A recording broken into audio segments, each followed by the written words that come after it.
Vamos falar agora sobre os planos de privatização da equipe econômica do presidente Jair Bolsonaro.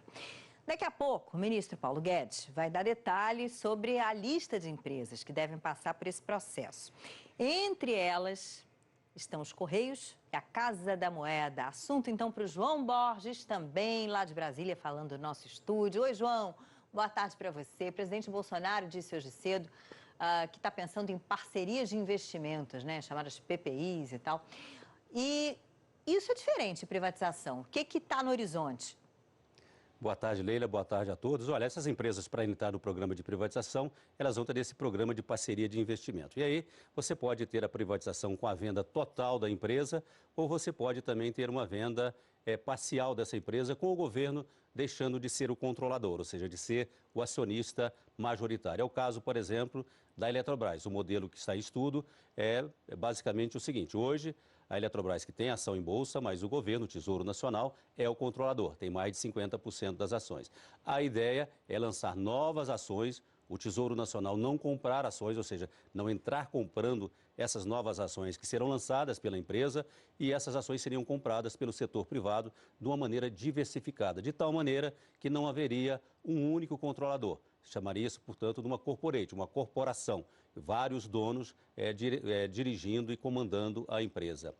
De qualquer maneira, o importante nesse anúncio agora é que dá partida ao programa de privatização que está sendo idealizado pelo ministro Paulo Guedes desde o início. Esse programa só está sendo lançado agora porque, estrategicamente, se pensou que o lançamento desse programa, antes de aprovar a reforma da Previdência, pelo menos na Câmara, isso poderia criar um ruído político e outras resistências, porque sabemos que, em relação a algumas estatais, há resistências no Congresso, como, por exemplo, a própria privatização da Eletrobras. Ontem, por exemplo, a Câmara rejeitou uma medida provisória pela qual autorizava o Tesouro Nacional a colocar 3 bilhões e 500 milhões de reais na Eletrobras, seria para ela cobrir algumas dívidas que ela tem. Isso valorizaria a empresa de tal maneira que valorizaria também o momento em que as ações fossem lançadas a mercado. A Câmara rejeitou e o sinal aí foi muito claro. No fundo, não é porque era contra esta operação, mas dando um sinal de que é contra a privatização da Eletrobras. Então, Leila, são 17 empresas, vamos acompanhar e ver qual é a expectativa de sucesso. Algumas empresas não têm nem estudos iniciais para privatização, é um processo demorado, tem empresas lucrativas, tem empresas que só dão prejuízo, então é um processo que começa agora, mas, como disse o ministro Paulo Guedes, não deve ficar apenas por aí. Ontem em São Paulo ele falou também de privatizar gente grande. Não citou, afinal de contas, quem é essa gente grande que ele está se referindo, mas, claro, dizendo que tem grandes empresas estatais que poderão, mais adiante, serem colocadas nessa lista de privatização.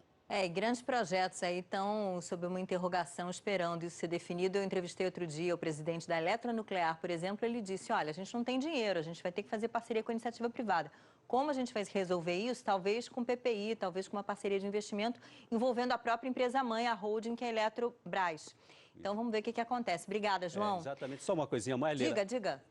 No caso da Eletrobras, por exemplo, que é uma empresa importante, ela perdeu capacidade de investimento. Se ela não for privatizada, ela vai perdendo espaço no mercado, porque a cada momento que surge um leilão para geração de nova energia, ela tem baixa capacidade de competição, então o mercado vai ampliando e, como ela não tem condições de acompanhar, a participação dela no mercado vai diminuindo, ou seja, a importância da empresa também vai diminuindo. Obrigada, querido. Pois é. Como justificativas aí para essas privatizações, existem alguns fatores. Por exemplo, no caso dos Correios, o governo cita corrupção, cita também interferências políticas na gestão da empresa. Natuza, são fenômenos que acontecem ou já aconteceram em outras estatais também. Exatamente, fruto de décadas de péssima gestão nas empresas públicas brasileiras. Mas eu queria insistir um pouco, Leila, no grau de complexidade dessas privatizações. Segundo o próprio Supremo Tribunal Federal, numa liminar do ministro Ricardo Lewandowski, tudo aquilo que foi criado por meio de projeto de lei, todas aquelas estatais que foram criadas pelo Legislativo, elas precisam de aprovação do Legislativo para uma privatização. Então, o governo, ao apresentar a sua lista de empresas estatais que vão ser privatizadas, muitas delas, ou talvez a totalidade, vão ter muitas delas que passar pelo crivo do Congresso Nacional. E nesse rol de privatizações, o João cita a Eletrobras, e a Eletrobras é vista nos bastidores do governo como uma espécie de joia da coroa desse listão de empresas públicas que podem passar para as mãos privadas.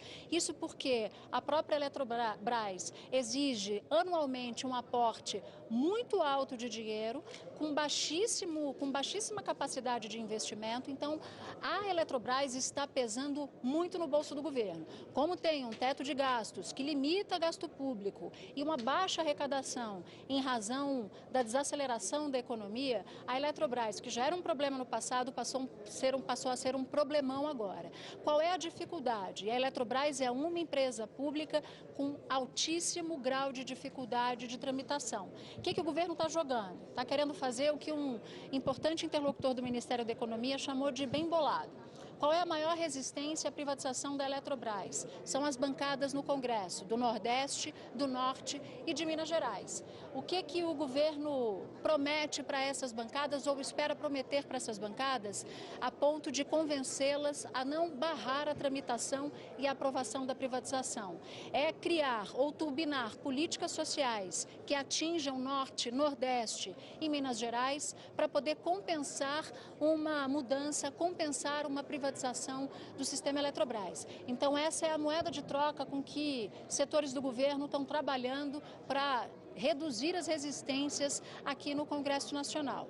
De qualquer maneira, esse é um tema, como bem disse o João, além de espinhoso, com diferentes estágios de prontidão. O que eu quero dizer com isso? É que algumas estão bem maduras para eventualmente passar para mãos privadas, outras não. De qualquer maneira, essa é uma das grandes apostas do governo para tentar reanimar a economia brasileira. Governo esse que já lançou mão de estímulos de curto prazo, como o saque no FGTS que começa em setembro, mas isso não está dando conta de reanimar a economia ainda, até porque na prática não começou. Então, tem uma série de medidas que o governo está assim de mãos juntas, rezando para que o Congresso Nacional se sensibilize e aprove aquilo que é crucial. E aquilo que vai, de um lado, movimentar a economia, Leila, e de outro, reduzir os gastos públicos da União, que já são bastante altos. Obrigada de novo, Natuza. Já a gente se fala mais uma vez.